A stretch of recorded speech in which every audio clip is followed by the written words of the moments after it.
حضرت شیخ فرید الدین عطار کہتے ہیں، حضرت لقمان حکیم کہتے ہیں میں 3000 صلحاء اور انبیاء سے ملا ہوں، 3000 لوگوں سے ملا ہوں، ان میں نبی بھی تھے، صلحاء بھی تھے، اولیاء بھی تھے، اور ان سے میں نے کچھ چیزیں جمع کی ہیں، اور ان جمع شدہ چیزوں کے اندر سے میں نے خلاصہ تیار کیا، تو ہر ایک سے ایک ایک قول اس کی زندگی کا نچوڑ، تو میں نے 3000 قول جمع کر لیے۔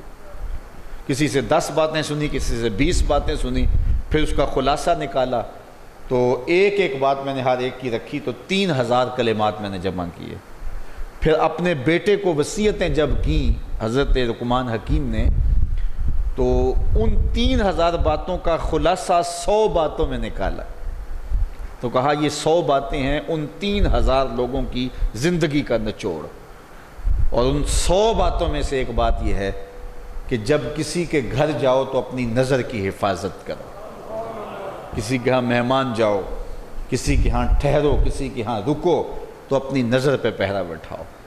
تو کسی دوست کے گھر جاؤ، کسی عزیز کے گھر جاؤ، کسی رشتہ دار کے گھر جاؤ، جو شخص اپنی نظر پہ حفاظت نہیں کر پاتا، اس سے بڑا بے غیرت کون ہو سکتا ہے؟ اور اس سے بڑا بے غیرت کون ہو سکتا ہے جو رب کے گھر جا کر کے اپنی نظر پر پہرا نہ بٹھا سکتا؟ تو وہاں بندے کا امتحان لیا گیا، بندے کی آزمائش لی گئی۔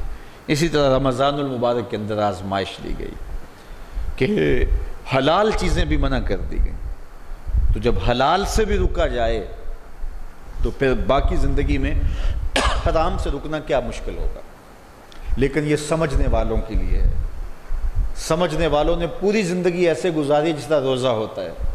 حضرت شیخ ختلی علیہ رحمہ، حضرت داتا گنج بخش علی حجویری کے پیر ہیں، وہ فرماتے ہیں کہ الدنیا یومن ولنا فیہا صومن۔ حضرت شیخ ختلی فرماتے ہیں الدنیا یومن ولنا فیہا صومن، دنیا ایک دن ہے اور ہم نے اس کو روزہ رکھ کے گزار دیا ہے۔ دنیا کی مثال ایک دن کی ہے اور ہم نے اس کو روزہ رکھ کے گزار دیا۔ تو اپنی زندگی کو ایسے گزارو جس طرح روزہ، جن جن چیزوں سے منع کیا گیا ہے ان چیزوں سے رکو۔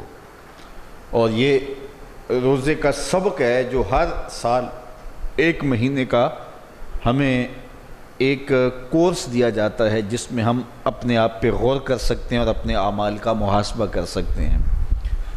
لیکن جنہوں نے اس مہینے کو بھی یوں ہی گزار دیا اور اس کی مقصدیت کو نہ سمجھ پایا، تو اس سے بڑا بدبخت کون ہو سکتا ہے؟ حضور نے منبر پہ قدم رکھتے ہوئے اس کے لیے فرمایا آمین کہ اس کی ناک خاک آلود ہو جو اس مہینے کے اندر بھی اپنی مغفرت نہ کروا سکے۔